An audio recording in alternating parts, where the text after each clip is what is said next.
Hey guys, this is Faster U4 brought to you by FitLab, Tailwind Nutrition, Biomaxa and Capital Cycles. If you're a cyclist, you want to go faster? Then let's giddy up. Hey guys, welcome to another episode of Fast and Full, brought to you by FitLab, Tailwind Nutrition, Biomaxa and Capital Cycles. Hey, like racing on the weekend, a handicap road race. Brought to you by Wellington Masters Cycling Club up the coast. I'll tell you all about it. I'll tell you what I learned. I will give you a couple of links that I like. Tell you about some tyres I've been testing long term and I've changed.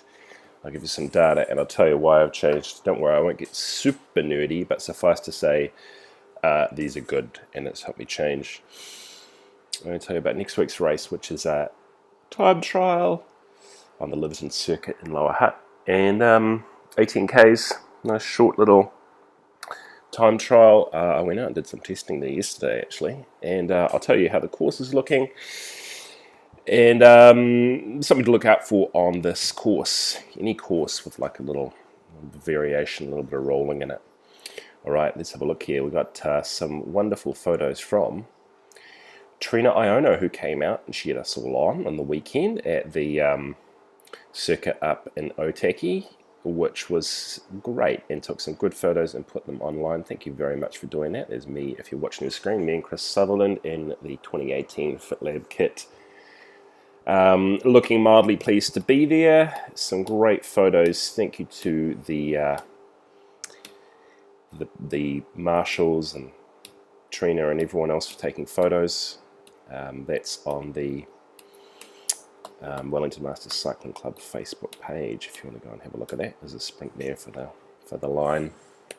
A few behind us. I'll tell you, let's have a look at the race, what went down. The circuit, if you haven't done it by the way, is a little sort of like a little L-shaped course just north of the more popular racetrack circuit in Otaki. It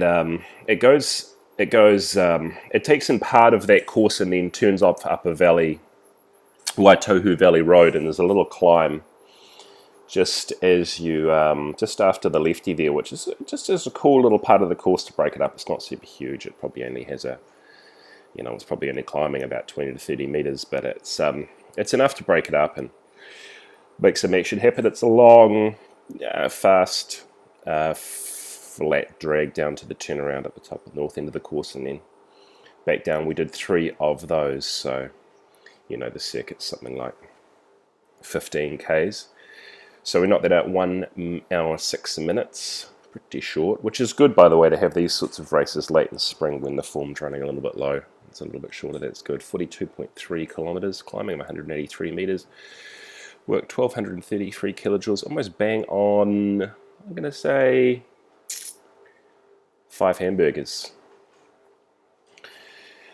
worth of energy on Steve's McDonald hamburger scale. Average 38.2 kilometers an hour. Okay, so power, let's have a look here. 309 watts average for an effective power of 332, so working pretty strong. It's often like that in a handicap race because it's like effectively a team time trial until you catch the other riders, or can be like that.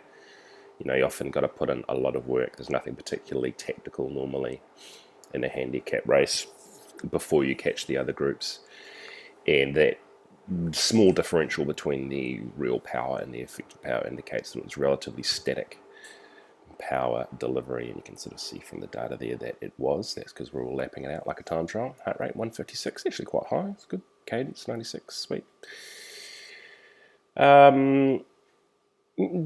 Nothing particularly unusual about that. So it was good. So, you've got a handicap race, and let's just cover that off. So a handicap race is where you have multiple groups who start, as the name suggests, with a handicap. I'm explaining this because when I started racing handicap races, no one ever explained this to me. I could have, we didn't have the internet back then, so I couldn't just go and Google it. And I used to sort of be doing this thing where I'd run off the front and not really understand why riders were riding the way they were. So you've got to understand, if you're new to this, so for those who don't know, a handicap race, you have multiple groups on the road starting with a handicap. So you have the limit group.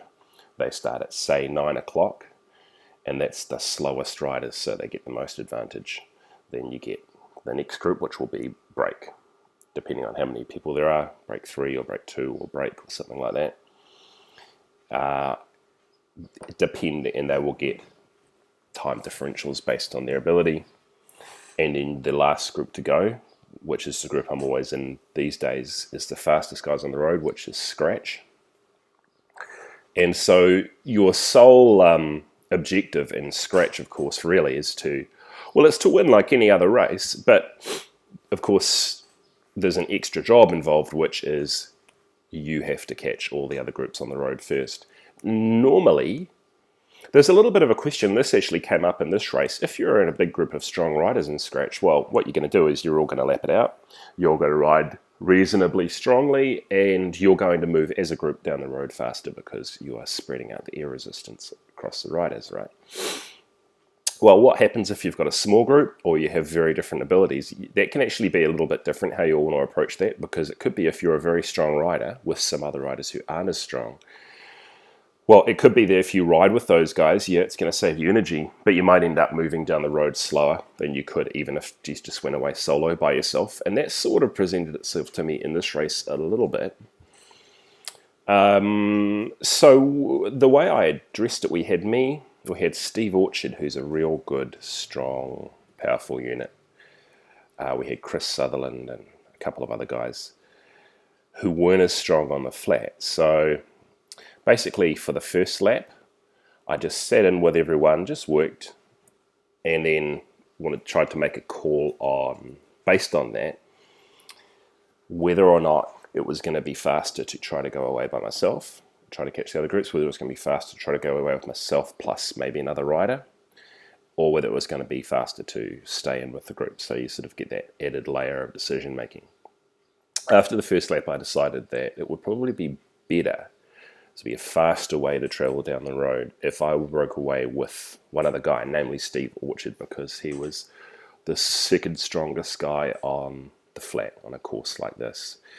So the way I did that was attacking, very reasonably weakly on the second time up the climb, making sure that Steve was on my wheel, and went away with him. From that point, we shared the load really, really well. Steve rode really well for the rest of it. And then at that point, remembering, like, this is a friendly thing. This is a friendly race, and I'm not doing any of this in the sense of like any aggressive meaning whatsoever. This is just bike racing and tactics, and hopefully this can help other people as well. I knew that Steve would have. He's got a very good flat power, but probably not the watts per kilo on the climb. So now that I had him separated and riding with me and riding really well, I could try to ditch him on, say, the last climb with about 5Ks to go or something like that until the finish. So I picked a steeper part of the climb, and you can see my attack here.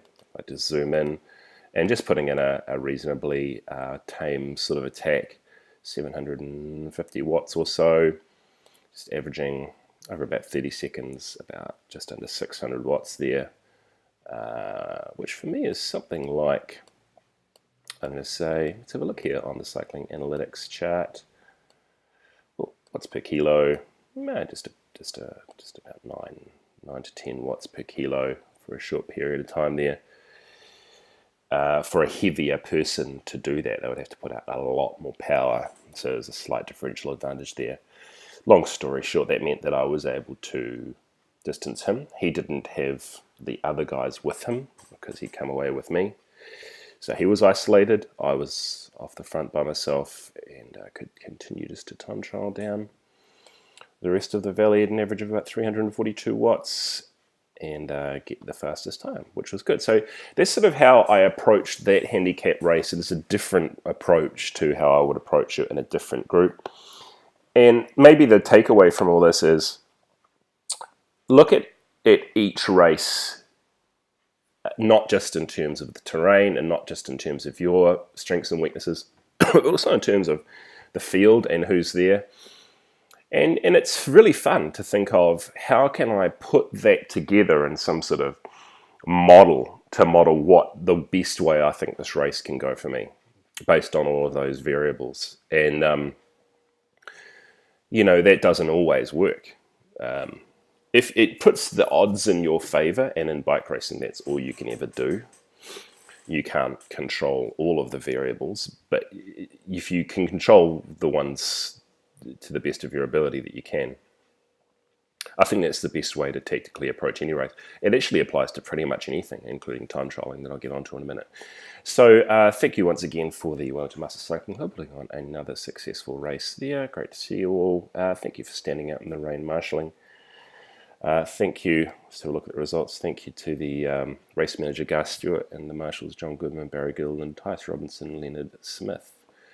And look, here's the results. Brendan Bateup managed to stay away for winning on handicap, good for him. Followed by me, second on the road, and third was Steve Orchard. I took fastest time with, what was that, 1:04.52. Our first female was Angela Campbell. So, well done. Greg Cundy coming in fourth on handicap, Richard Van Lent fifth on handicap, then Angela and Deborah Wright seventh on handicap. So well done everyone. So that was that. Okay, so let's look through those photos. If you're looking, if you can go to the Wellington Masters Cycling Club page, that's me coming across the line. That's Steve Orchard, who was in second. You can see from the look of Steve that he is a good man to go away with on the flat. It's my strong recommendation. Sprint for the line there for the next few places. So thank you for the photos too, Trina. So the next thing I'll just say is, as I mentioned about the tyres. The tyres I've been trying are the Vittoria Corsa Speed, and these are, I've been riding the Continental GP4000 series of tyres for years because they were the best combination of rolling resistance, weight, price, and like longevity that I could find up until now. And so I've been using for about the last 8 months these Vittoria Corsa Speeds.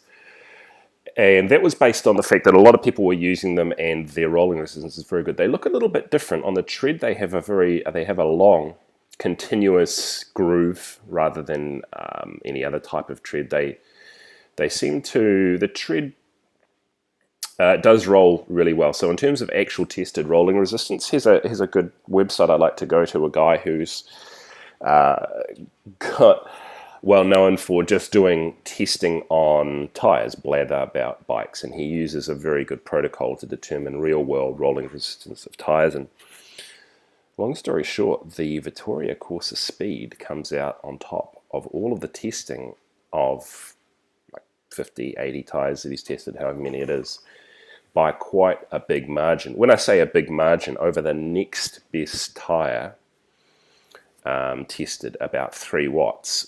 But per tyre, but so you double that, so we're talking about 6 watts, but that's over the next best, which was something like I can't remember what it was. Go to the website and you can see. But it was probably like about 5, 6, 7 watts over the Continentals. So if you, I can't remember the exact numbers, go and have a look at it, it's something like that. So let's just say that averages out for both tyres, real world rolling resistance, about 10 watts. If you don't have a power meter, you don't know what I'm talking about with that. You know, like that's, a lot of people who are of average size and weight have a threshold power, that's their best sustainable power, normally for about 20 minutes, of say 250 watts. I mean, it's a huge gross generalization, but just to give you some idea.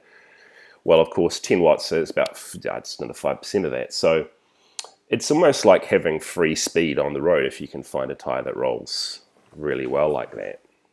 They're pretty costly. I think they cost a little bit more on average. They set you back $100, $220 in the shop. So they're expensive.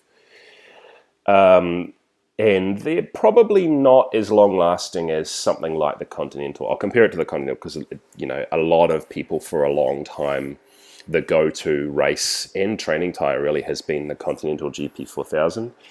So I'll just compare it, and I've got long years of experience with that tire. It's not as durable, and the sidewalls especially seem a little bit less durable. There's an interesting thing. You can get a grey version, grey sidewall version, or like a naked, you know, like that kind of whitey tan color sidewall. And I did notice that when I weighed them, there is a small difference in weight between the grey and the tan. I guess there's like some ink or some sort of coloration in those grey ones, which actually has some weight to it, and or something like 5-10 grams per tire. So if you actually want the last word on weight, go for the naked coloured sidewalls.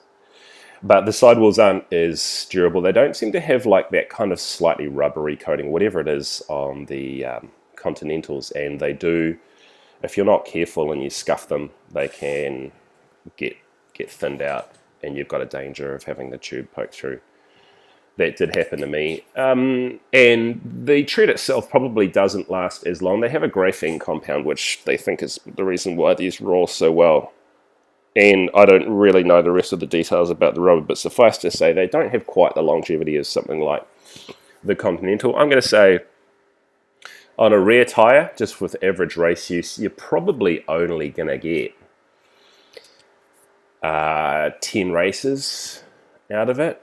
You know, so what is that, like, let's say 10, you might get, so somewhere between 10 to 20 hours of racing, you know, maybe up to 30.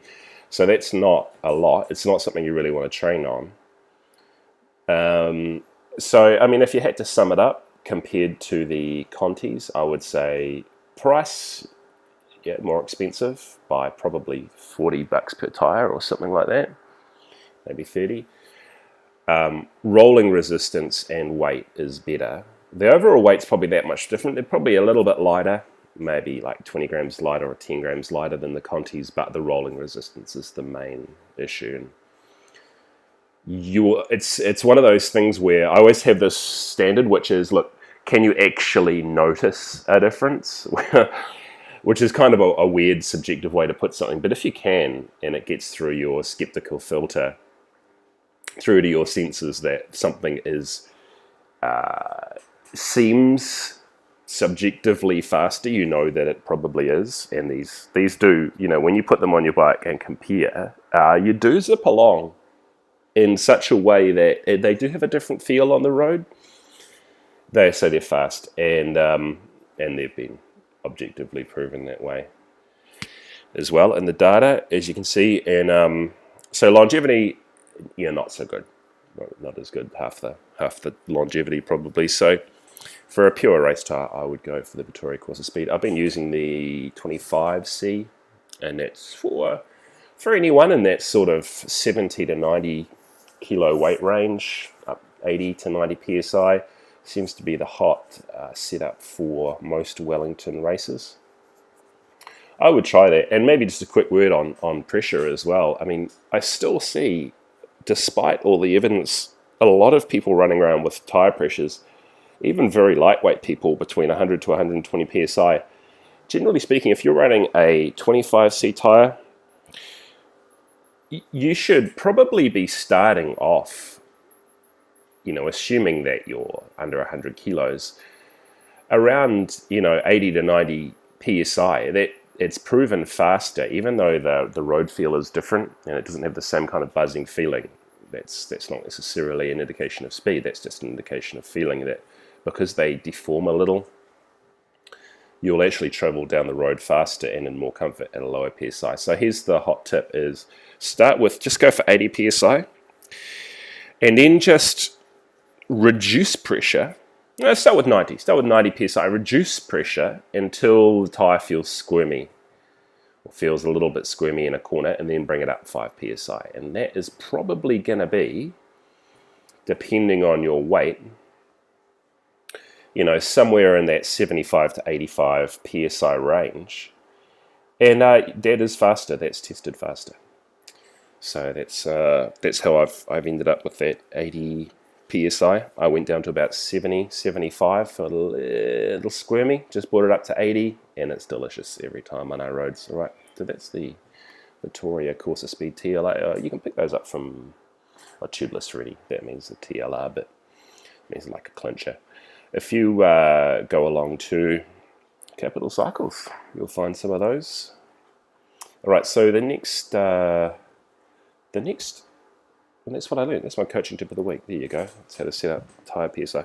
Next week is the final of the spring races, the Wellington Masters Cycling Club 18K Time Trial Champs. And yeah, I'll have a look at my little calendar here in Cycling Analytics just to show you the course. If you don't know, this is sort of called the Liverton Circuit. Most people know this course, and in short, it's if you go down the main Hutt motorway, you'll notice just before you get to the Haywoods, there's the secondary road off to the side. That's Liverton Road, and the course is a counterclockwise course which goes down the motorway, goes over a newly built cycle access to Liverton Road, and then continues south down Liverton Road. And it's definitely a game of two halves, because the motorway part, the first half is like a very flat, very nice surface now, because I think it's been resurfaced, fast part where you can get into a good rhythm, apart from when a big truck goes past you or something. But when you turn and come south, it's much different character. The road surface is actually much coarser, and it does have some rollers. This is some data from when I did it the other day. The rollers aren't big, so here's my hot tip. There's three main rollers spaced pretty evenly down the southbound leg. Okay, here's my hot tip. This is the way I'm running it. Is get into a good rhythm on the northbound leg. Okay, whatever that is, whatever the biggest, probably you can go over a little threshold power on that, because that section is only going to take you at race pace, 3.5 to 4 minutes, something like that. So that's actually, you can, let's say your threshold power in your TT position is 40,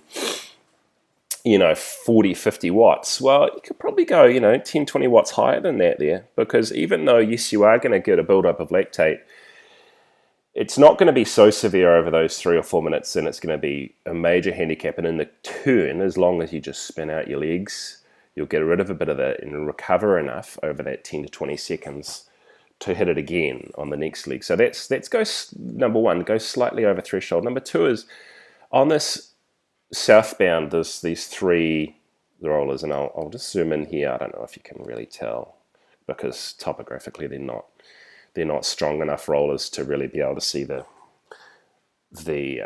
vertical gain difference. But you want to go a little over. So you want to know you want to hit a little over that level. Okay, say I'm heading down this northbound leg at 360 watts.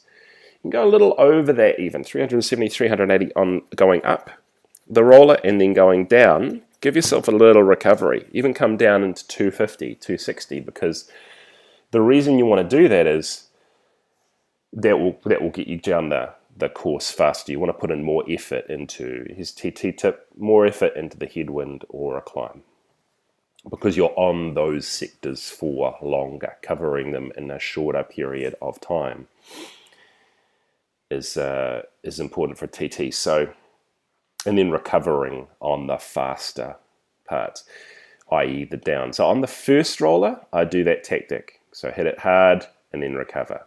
On the second roller, which is the one that comes past there's like a entrance to a quarry or something.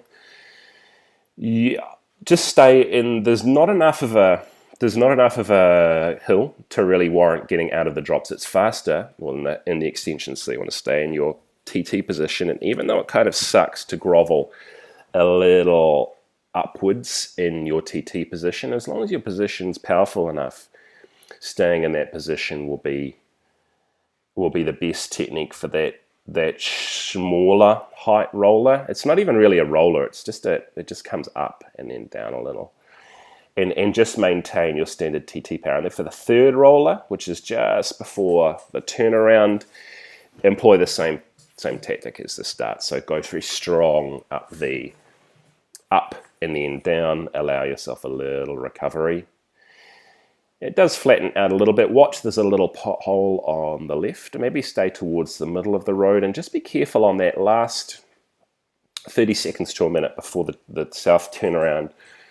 Just be careful of the road surface and stuff there. It's a little bit weird. Just have a good position. Don't be too relaxed.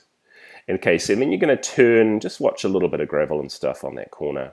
And then you're going to come northbound again. On that northbound, here's what I want you to do, is I just want you you can, as long as it's not too windy and there's big trucks or anything like that, you can just get a great rhythm on. So just want you to really relax, focusing on relaxing your hands and your upper body and your arms. If you do that, you'll find that your power will just come up another 10 watts or so, just from relaxing your upper body on that sector. Maybe just, get your shoulders in a little, get your head down a little, get into a really good aerodynamic, very good rhythm, very nice, got a low cadence, works pretty well there. I'm hitting up that sector, 85 RPM. It's just a nice level.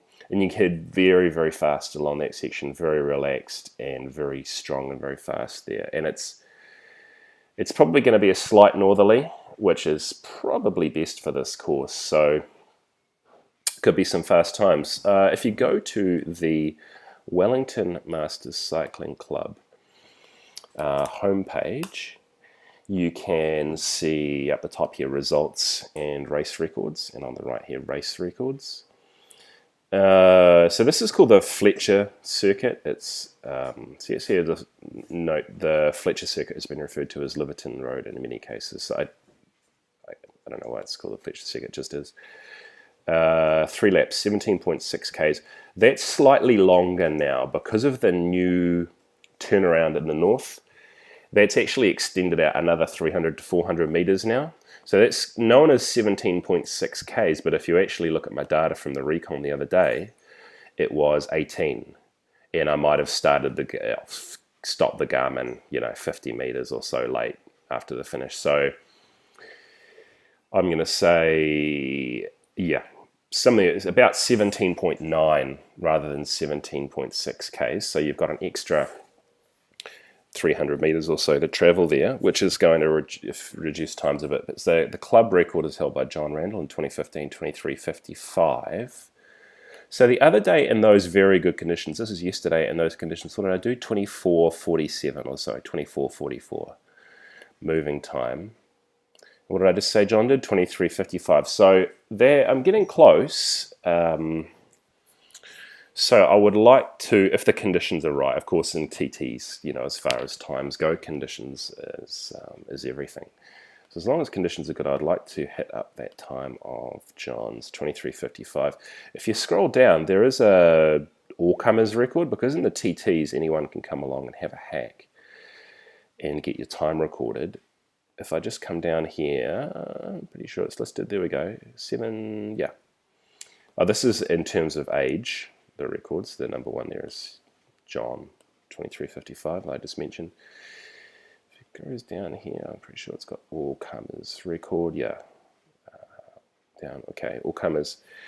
1st of September 2013, Dan Walashevsky 23:15. The second best ever time was a couple of months after that, 23:43, and the third best ever time was John's time that I mentioned, 23:55. So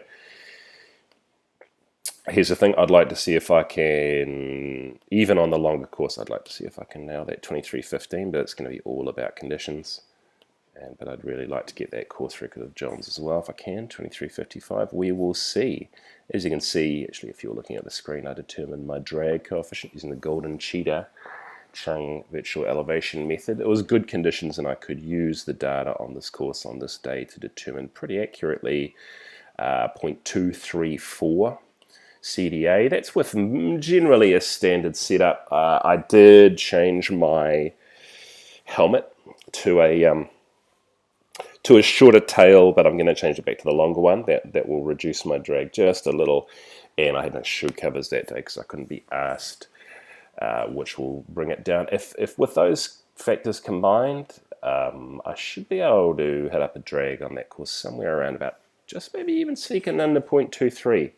Should be able to get somewhere between 0.225 and 0.23, which should, if you're thinking maybe that's going to give you another, I don't know, average of 0.5 kilometers an hour, 0.2, 0.3, 0.4, 0.5, something like that. And I'll take that, that might be 30 seconds on that course or something. Maybe 20. So I'll take that. Any old day. So it will be fascinating. The weather looks good at this point. Oh, one other thing I mentioned was, before I go, podcast, if you're interested. Go and check out Blather About Bikes. It's not a podcast. Go and check out Faster, Stronger, Healthier. It used to be called this Semi-Pro Cycling Podcast. There's this Australian guy who chats away about mammals. If you know what that is, that's middle-aged men in Lycra. And there's a good discussion on there. And one thing I just sort of add is that, maybe this is part of a bigger conversation, but, I think there's this kind of movement. I don't know what it is. It's just people want to go cycling for a lot of different reasons. The one he touched on that really sort of really hit me as quite meaningful was that when you go out riding with a group of like-minded individuals, it's like a very non-threatening, ironically, I'm not talking about racing, I'm just talking about training, very non-threatening and easy conversation piece. It's kind of like when if you've had kids and you go along to a playground or a trampoline park or something, and you can instantly strike up a conversation because you have this common ground.